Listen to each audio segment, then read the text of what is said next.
প্রিয় শিক্ষার্থীরা, আসসালামু আলাইকুম। আশা করছি সবাই ভালো আছো। আমি ফারজানা খান মজলিস আজ তোমাদের পড়াবো উপসর্গ। উপসর্গের বাংলা উপসর্গ। তোমরা তো জেনেছই উপসর্গ 3 প্রকার: বাংলা উপসর্গ, সংস্কৃত উপসর্গ ও বিদেশি উপসর্গ।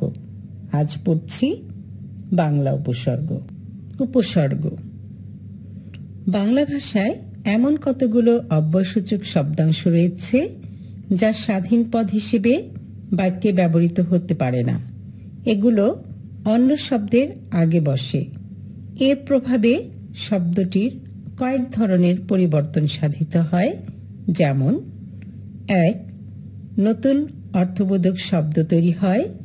2. শব্দের অর্থের পূর্ণতা সাধিত হয়। 3. শব্দের অর্থের সম্প্রসারণ ঘটে। 4. শব্দের অর্থের সংকোচন ঘটে। 5. শব্দের অর্থের পরিবর্তন ঘটে। ভাষায় ব্যবহৃত এসব অব্যয়সূচক শব্দাংশের নামই হচ্ছে উপসর্গ। তাহলে আমরা সংজ্ঞায় কি পেয়েছি?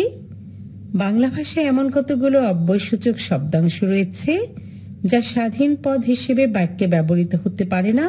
এগুলো অন্য শব্দের আগে বসে। এর প্রভাবে শব্দটির কয়েক ধরনের পরিবর্তন সাধিত হয়। নতুন অর্থবোধক শব্দ তৈরি হয়। শব্দের অর্থের পূর্ণতা সাধিত হয়। শব্দের অর্থের সম্প্রসারণ ঘটে। শব্দের অর্থের সংকোচন ঘটে। শব্দের অর্থের পরিবর্তন ঘটে। ভাষায় ব্যবহৃত এসব অব্যয়সূচক শব্দাংশেরই নাম উপসর্গ। উদাহরণ দিই, যেমন কাজ একটি শব্দ, এর আগে অব্যয়টি যুক্ত হলে হয় অকাজ, যার অর্থ হচ্ছে নিন্দনীয় কাজ। এখানে অর্থের সংকোচন হয়েছে। পূর্ণ মানে কি? ভরা। শব্দের আগে পরি যোগ করায় পরিপূর্ণ হলো। এটি পূর্ণ শব্দের সম্প্রসারিত রূপ, অর্থে বা আকৃতিতে। হার শব্দের পূর্বে যুক্ত করে আহার, যার অর্থ হচ্ছে খাওয়া। যুক্ত করে প্রহার, প্রহার মানে হচ্ছে মারা। যুক্ত করে বিহার, যেমন ভ্রমণ। পরিযোগ করে হার, পরিহার মানে ত্যাগ। উপযোগ করে উপহার মানে পুরস্কার। সমযোগ করে সংহার মানে বিনাশ ইত্যাদি বিভিন্ন অর্থে বিভিন্ন শব্দ তৈরি হয়েছে। তোমরা খেয়াল করো, কাজ এই শব্দটির আগে অব্যয়যুক্ত হয়েছে অকাজ, যার অর্থ হয়ে গেছে নিন্দনীয় কাজ। এটা অর্থের সংকোচন ঘটিয়েছে। আর পূর্ণ যেটা ভরা অর্থে, এর আগে পরিযোগ করে হয়ে গেছে পরিপূর্ণ মানে সম্পূর্ণ ভরা। এটি পূর্ণ শব্দের সম্প্রসারিত রূপ, অর্থে ও আকৃতিতে। এখন হার, হার শব্দের পূর্বে যোগ করলে হয় আহার। প্রযুক্ত করে হয় প্রহার। বিযুক্ত করে হয় বিহার। পরিযোগ করে হয় পরিহার। উপযোগ করে হয় উপহার। সমযোগ করে হয় সংহার ইত্যাদি বিভিন্ন অর্থে বিভিন্ন শব্দ তৈরি করে। আর খেয়াল রাখতে হবে, উপসর্গগুলোর নিজস্ব কোনো অর্থবাচকতা নেই, কিন্তু অন্য শব্দের আগে যুক্ত হলে এদের অর্থদ্যোতকতা বা নতুন শব্দ সৃজনের ক্ষমতা থাকে। এটা কিন্তু অনেক গুরুত্বপূর্ণ, কারণ উপসর্গের নিজস্ব কোনো অর্থবাচকতা নেই, কিন্তু অর্থদ্যোতকতা আছে। অর্থদ্যোতকতা হচ্ছে নতুন শব্দ সৃজনের ক্ষমতা। তাহলে আমরা জেনেছি উপসর্গ কাকে বলে। উপসর্গের নিজস্ব কোনো অর্থবাচকতা না থাকলেও অর্থদ্যোতকতা আছে। বাংলা ভাষায় 3 প্রকার উপসর্গ আছে: বাংলা, তৎসম এবং বিদেশি উপসর্গ। প্রথমে বাংলা উপসর্গ। বাংলা উপসর্গ মোট 21টি। এবার খেয়াল করবে 21টি কিভাবে।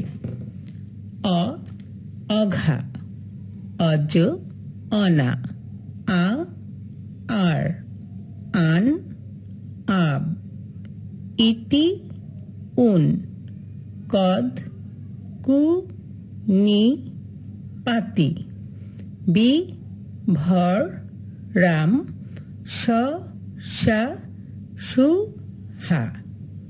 খেয়াল করেছ? বাংলা উপসর্গ 21টি। এরা হচ্ছে অ অঘা, অজ অনা, আ আর, আন আব, ইতি উন, কদ কু নি পাতি, বি ভর রাম, স সা সু হা। এবার নিচে এদের প্রয়োগ দেখানো হলো। খেয়াল করবে প্রথমেই যে আমাদের উপসর্গ আছে অ, একে, এর অর্থবোধকতা হচ্ছে কি? নিন্দিত। নিন্দিত অর্থ হলে কি হবে? উদাহরণ দেখো, অকেজ, মানে এটা ভালো নয়, নিন্দিত। অচেনা, যা চেনা নয়। অপয়া মানে খারাপ, নিন্দিত অর্থে। অয় যদি আবার অভাব অর্থে ব্যবহার হয় তাহলে দেখো, অচিন, চেনার অভাব। অজানা, জানার অভাব।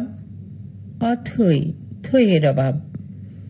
আবার যদি হয় ক্রমাগত অয়ের অর্থবোধকতা, তাহলে দেখো অঝোর, মানে অঝোর ঝরছে, ক্রমাগত পড়ছে।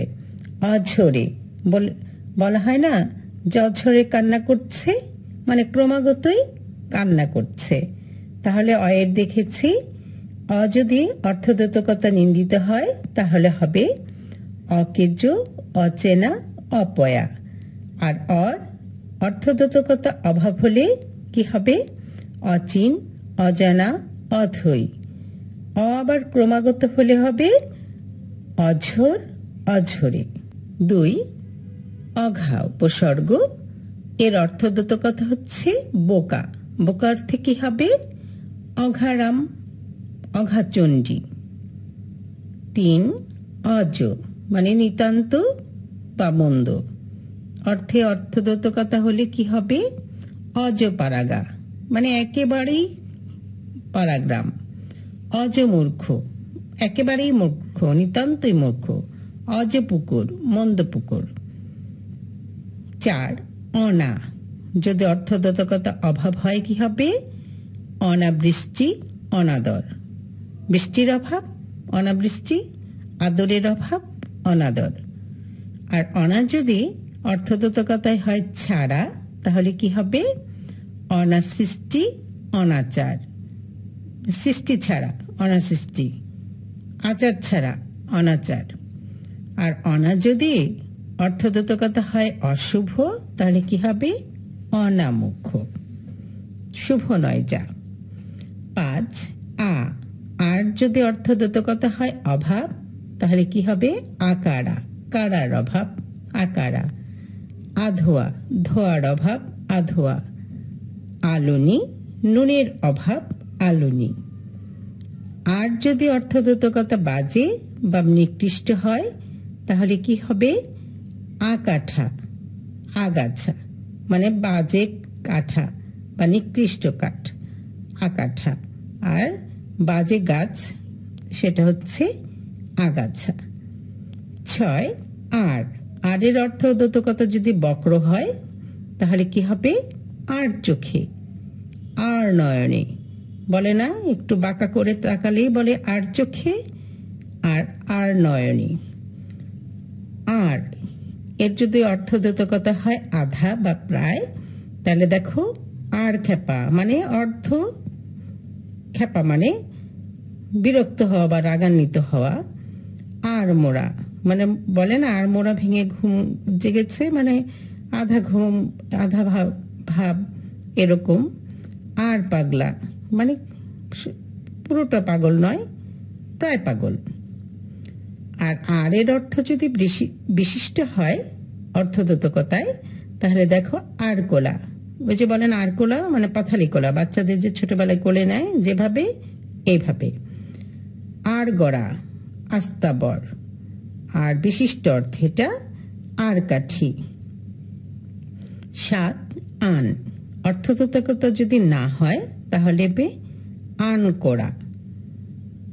আন অর্থ যদি বিক্ষিপ্ত হয় অর্থদোতকতায় তাহলে হচ্ছে আনচান, আনমনা, মানে ছটফট করা আর মনোযোগ নেই, আনমনা। 8 আব, অস্পষ্টতা যদি অর্থদোতকতা হয় তাহলে কি হবে আবছায়া, মানে আর একটু একটু ছায়া, আবডাল, মানে অস্পষ্টতা, ঠিকঠাক না। 9 ইতি, ইতির অর্থদোতকতা যদি এ বা এর হয় তাহলে কি হবে ইতি কর্তব্য, ইতি পূর্বে। আর ইতির অর্থ যদি পুরনো হয় তাহলে হবে ইতিকথা, ইতিহাস। পুরনো কথা হচ্ছে ইতিকথা, আর পুরনো গল্প বা বাস্তব কাহিনী সেটা হচ্ছে ইতিহাস। তাহলে আমরা 2 পেয়েছি অঘা অর্থ বোকা, অঘারাম, অগাচণ্ডী। 3 অজ, নিতান্ত মন্দ, অজপাড়াগা, অজমূর্খ, অজপুকুর। 4 অনা, অভাব অর্থে পেয়েছি অনাবৃষ্টি, অনাদর। অনা ছাড়া অর্থদোতকতায় পেয়েছি অনাসৃষ্টি, অনাচার। অনা অশুভ অর্থদোতকতায় পেয়েছি অনামুখ।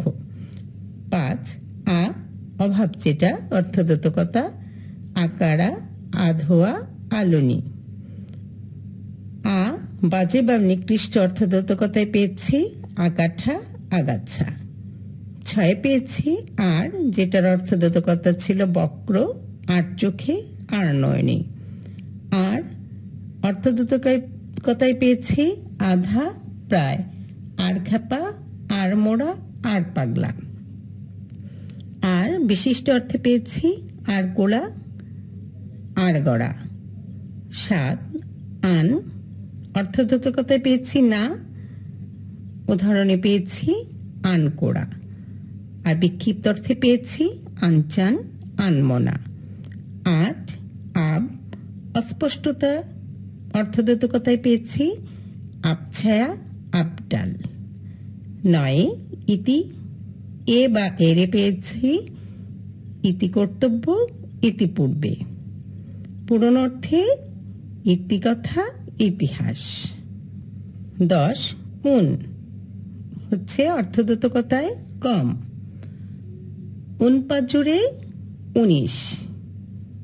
11 কদ, যেটা নিন্দিত অর্থদোতকতায় কদবেল, কদর্য, কদাকার। নিন্দিত যে বেল কদবেল, নির্দিত যে কার্য কদর্য, নিন্দিত যে আকার কদাকার। 12 কু, কুৎসিত বা অপকর্ষ বোঝাতে। কুৎসিত মানে কু অভ্যাস, কুৎসিত অভ্যাস, কু অভ্যাস, কুৎসিত কথা, কুকথা, কুৎসিত নজর, কুনজর, কুসঙ্গ বা কুৎসিত সঙ্গ, তাহলে হচ্ছে কুসঙ্গ। 13 নি, এটা নাই বা নীতি অর্থদোতকতায় নিখুঁত, নাইখুঁত, নিখুঁত। নাই খোঁজ, নিখোঁজ। নাইলাজ, নিলাজ। নাইভাজ, নিভাজ। নাইরেট, নিরেট।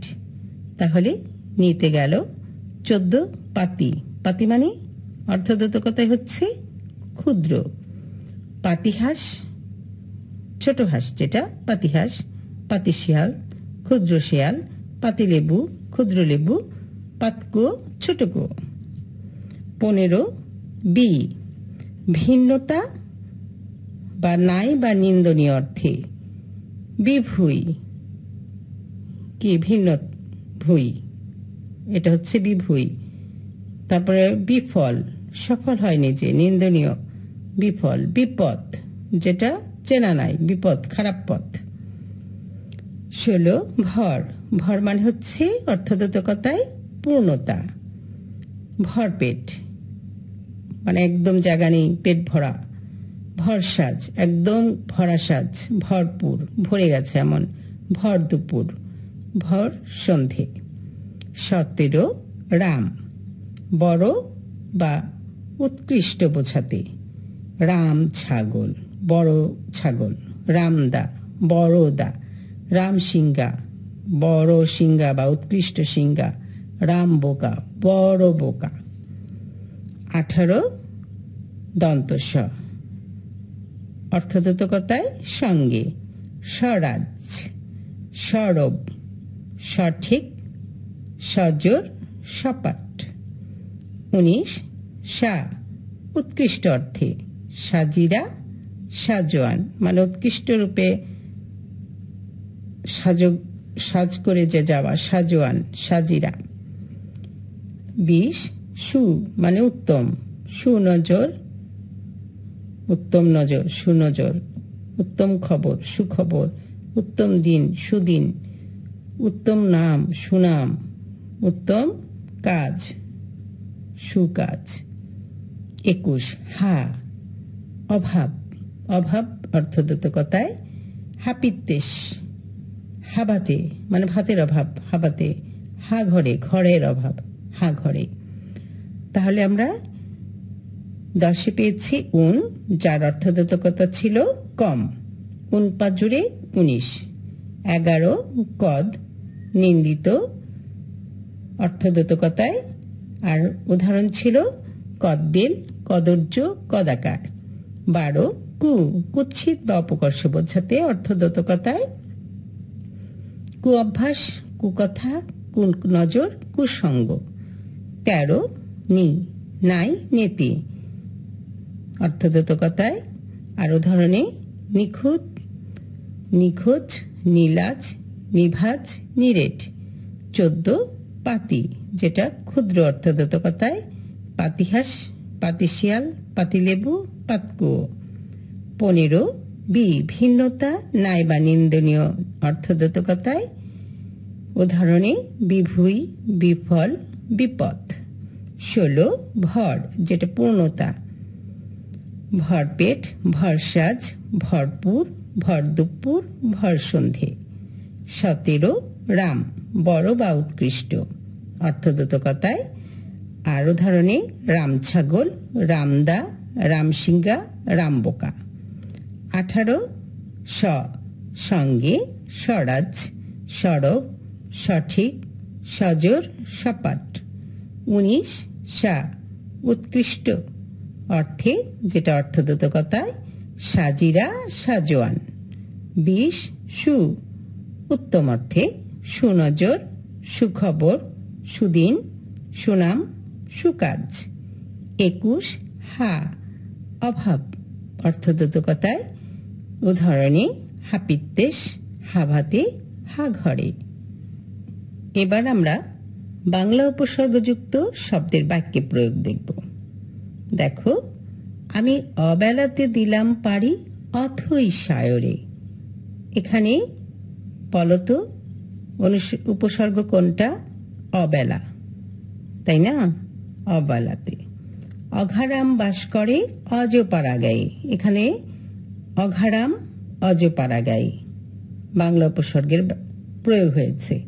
ভিক্ষার চাল কারা আর আকারা, এই যে আকারা, এটা হচ্ছে বাংলা উপসর্গ। আকাঠার নাই দিলাম কাঁঠালের গোলই, আকাঠা। মা বলিতে প্রাণ করে আনচান, চোখে আসে জল ভরে। এই যে আনচান, এটা হচ্ছে আমাদের বাংলা উপসর্গ। ইতিহাস কথা কয়, ইতিহাস। উনা ভাতে দুনা বল, উনা বাংলা উপসর্গ। নিনায়ার শতেক নাও, নিনায়ার। ভর দুপুরে কোথায় যাও? ভর দুপুরে। এতদিন কোথায় নিখোঁজ হয়েছিলে? নিখোঁজ। তাহলে আমরা তো জেনেছি, আজকে আমরা পড়েছি উপসর্গ বাংলা, আর আমরা বাংলা উপসর্গের শব্দ বাক্য প্রয়োগও দেখেছি। আমরা জেনেছি বাংলা ভাষায় এমন কতগুলো অব্যয়সূচক শব্দাংশ রয়েছে যা স্বাধীন পদ হিসেবে বাক্যে ব্যবহৃত হতে পারে না। এগুলো অন্য শব্দের আগে বসে এ প্রভাবে শব্দটির কয়েক ধরনের পরিবর্তন সাধিত হয়, যেমন নতুন অর্থবোধক শব্দ তৈরি হয়, শব্দের অর্থের পূর্ণতা সাধিত হয়, শব্দের অর্থের সম্প্রসারণ ঘটে, শব্দের অর্থের সংকোচন ঘটে, শব্দের অর্থের পরিবর্তন ঘটে। ভাষায় ব্যবহৃত এসব অব্যয়সূচক শব্দাংশের নাম উপসর্গ। আমরা উদাহরণ দিয়েছি, কাজ একটি শব্দ, এর আগে অব্যয়টি যুক্ত হলে হয় অকাজ, যার অর্থ হচ্ছে নিন্দনীয় কাজ। এখানে অর্থের সংকোচন হয়েছে। আরো জেনেছি, উপসর্গগুলো নিজস্ব কোনো অর্থবাচকতা নেই, কিন্তু অর্থদ্যোতকতা আছে। অর্থদ্যোতকতা মানে নতুন শব্দ সৃজনের ক্ষমতা আছে। আর বাংলা ভাষায় 3 প্রকার উপসর্গ আছে, বাংলা, তৎসম যেটা সংস্কৃত, এবং বিদেশি। আরো জেনেছি, বাংলা ভাষায় উপসর্গ মোট 21টি। অ, অঘা, অজ, অনা, আ, আর, আন, আব, ইতি, উন, কত, কু, নি, পাতি, বি, ভর, রাম, স, সা, সু, হা। এগুলোর আমরা অর্থদ্যোতকতা অর্থটা দেখেছি, উদাহরণও দেখেছি। আমি আশা করব তোমরা ক্লাসটি মনোযোগ দিয়ে শুনবে, বোঝার চেষ্টা করবে, তাহলে দেখবে তোমার পড়াটা ভালোভাবে হয়ে গেছে। তোমরা আজকের ক্লাসে বাংলা উপসর্গটুকু পড়ো, এর পরের ক্লাসে আমি সংস্কৃত ও বিদেশি উপসর্গ সম্পর্কে আলোচনা করব।